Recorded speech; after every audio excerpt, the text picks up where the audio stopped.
makadiko mbuya. Moro mwanangu, moro ndiani ko? Ndini Jerfanosizvo. Uye moro zvine mwana wako. Kwazivai mbuya. Zvawakura? Ndakura mbuya. Kunoindepi? Ndiri kuenda kwamahachu. Ukazowana here wega?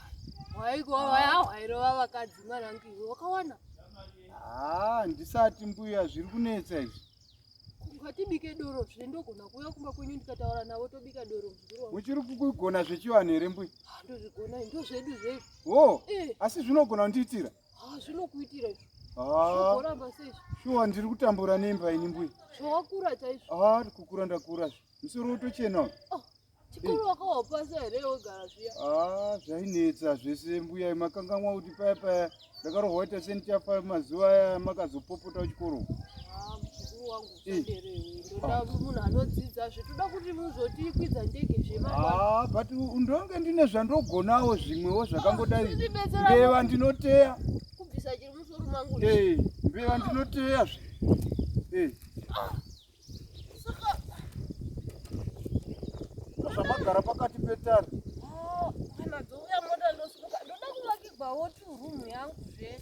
Ndakaturugwa mari nemwana wangu uri Joko. Hauvaki here we?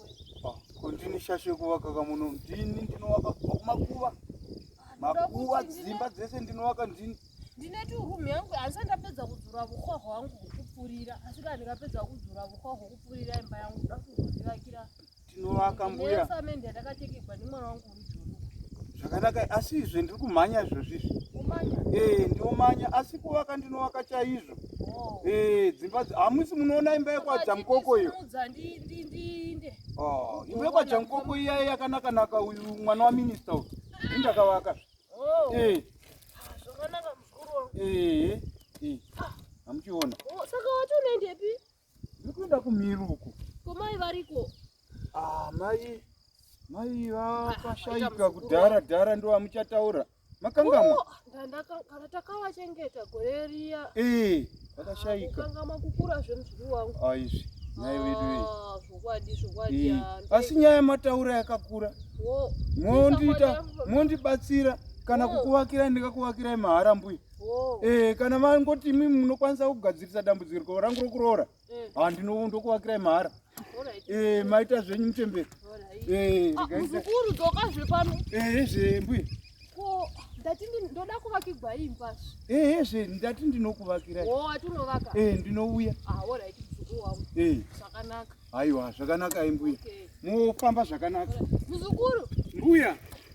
Ndati uyu kana yebuhwa unogona here kuvaka? Zvose ndinovaka kana yeukwa. Zvakanaka. Hungu ndinogona mbuya. Zvakanaka mwana. Chokwadi. Regai ndichimhanya zvembuya. Alright.